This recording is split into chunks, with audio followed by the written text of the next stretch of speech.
नमस्कार दोस्तों, मैं दिलीप कुमार।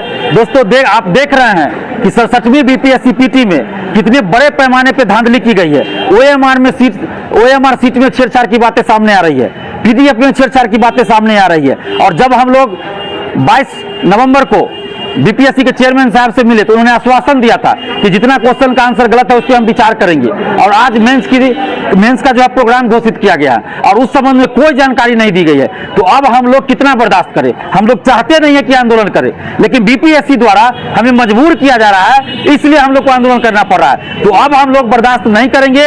8 से 9 क्वेश्चन का आंसर गलत दिया गया है। बीपीएससी हम लोगों से बार बार सोर्स मांगती है। 2 बार उन्होंने आंसर दिया, दोनों बार गलत दिया। हम लोग दोनों बार अपना सोर्स दिए। अब बीपीएससी अपना सोर्स बताए कि उनके एक्सपर्ट का क्या सोर्स है, कहां से वो आंसर देते हैं। मनोहर पोथी से पढ़ के देते हैं कि शरद सलील से पढ़ के देते हैं, किस किताब से पढ़ के देते हैं, वो अपना सोर्स बताए। हम लोगों ने अपना सोर्स बता दिया।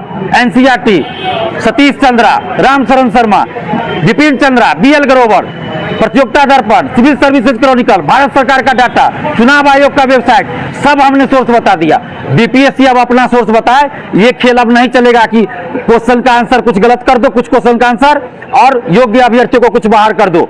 हम ये नहीं कर रहे हैं कि 11,607 जो अभ्यर्थी पास हुए हैं उसमें सभी फर्जी, हम ये नहीं कर रहे हैं। उसमें बहुत सारे अभ्यर्थी जो मेरिट से गए हैं, लेकिन बहुत सारे अभ्यर्थी ऐसे हैं जो सेटिंग से गए हैं और जो योग्य अभ्यर्थी जाने चाहिए उनको बाहर किया गया आंसर गलत देकर। ये सबको दिख रहा है कि क्वेश्चन का आंसर गलत है।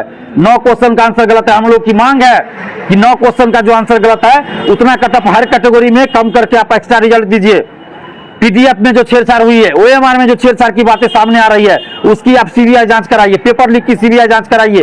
और इसी मांग को लेकर अब हम लोग मंगलवार को 29 नवंबर को 12 बजे से बीपीएससी ऑफिस आंदोलन करेंगे। आप जितने भी बीपीएससी अभ्यर्थी हैं, चाहे वह पटना में हो या बिहार के किसी जिले में हो या दिल्ली में हो या कहीं भी हो, आप अपने हक और अधिकार के लिए 29 नवंबर को 12 बजे बीपीएससी ऑफिस पहुंचिए। अगर आज आप घर बैठे रहे तो फिर आगे भी यही होता रहेगा। कभी ये सिलसिला नहीं रुकेगा जब तक कि आप सड़क पे नहीं उतरिएगा। परसेंटाइल और 2 शिफ्ट में एग्जाम जो होने वाली बात थी, आप लोग याद कीजिए। जब सड़क पे हम लोग उतरे तो सरकार की तरफ से आदेश आया और 1 शिफ्ट में एग्जाम लिया गया।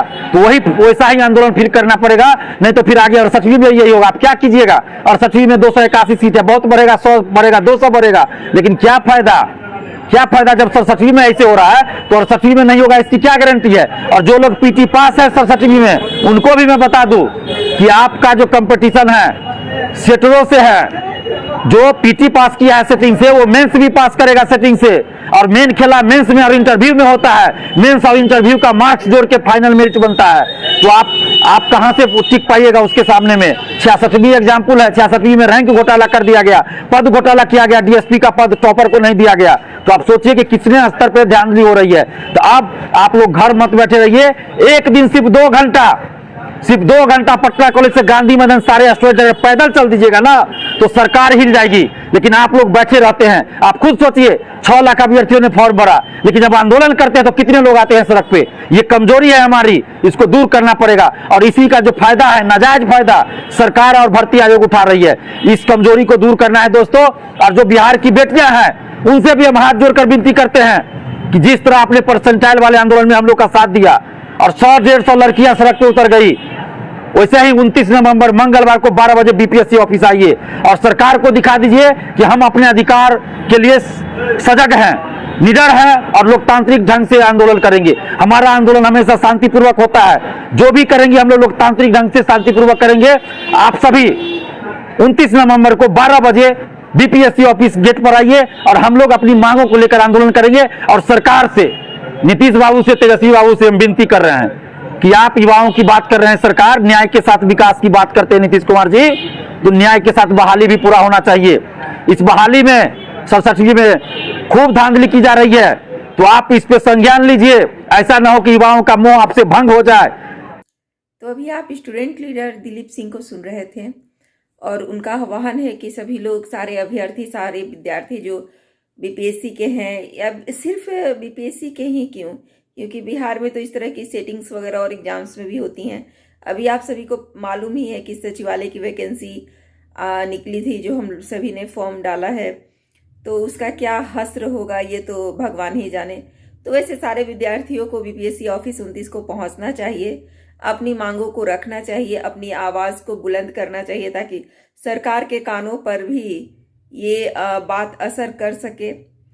और जहाँ तक एक्स्ट्रा रिजल्ट की बात है, तो वो तो मेरे ख्याल से एक झुंझुने की तरह है कि आप खुश हो सकते हैं थोड़े देर के लिए कि मैं पीटी क्वालिफाई हो गया, बट बात वही है कि पीटी क्वालिफाई करके भी क्या होगा। जब सेटिंग से अभ्यर्थी जाएंगे तो जाहिर सी बात है मेंस में रिजल्ट उन्हीं का आएगा, इंटरव्यू में सिलेक्शन उन्हीं का होगा, और अच्छे पोस्ट पर, जो कि डीएसपी और एसडीएम के इस बार बहुत ही अच्छे पोस्ट निकले हुए थे, तो उन पर सिलेक्शन भी उन्हीं का होगा।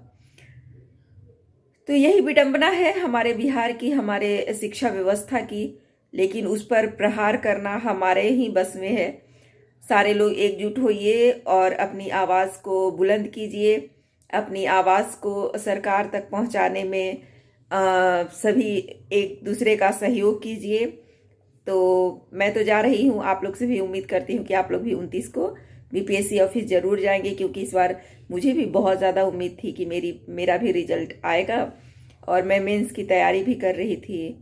बट अनफॉर्चुनेटली मैं ये भूल गई थी कि मैं बिहार में हूँ, और यहाँ पर आपकी योग्यता, आपके शिक्षा का कोई वैल्यू नहीं है। आपके पास अगर पैसा है तो आप सब कुछ करवा सकते हैं। सोचिए कैसी विडंबना है, क्योंकि बिहार एक गरीब राज्य है और 70-75 लाख में सीट बिक रहे हैं और देने वाले भी हैं। खैर ये अलग बात है, इसका कोई ऑथेंटिक सोर्स भी नहीं है मेरे पास कि मैं कह सकूं कि हाँ ये बिल्कुल सही है, लेकिन सुनने में तो यही आ रहा है कि 75 लाख में एसडीएम का सीट बिक रहा है या बिक चुका है। तो मैं तो आ रही हूँ, आप भी आइए, मिलजुल कर अपनी आवाज़ को बुलंद करते हैं। और आज के वीडियो को यहीं पर एंड करते हैं। अगर मेरे चैनल पर पहली बार विजिट किए हैं तो प्लीज़ मेरे चैनल को सब्सक्राइब जरूर कर लीजिएगा और मुझे अपना सपोर्ट दीजिएगा।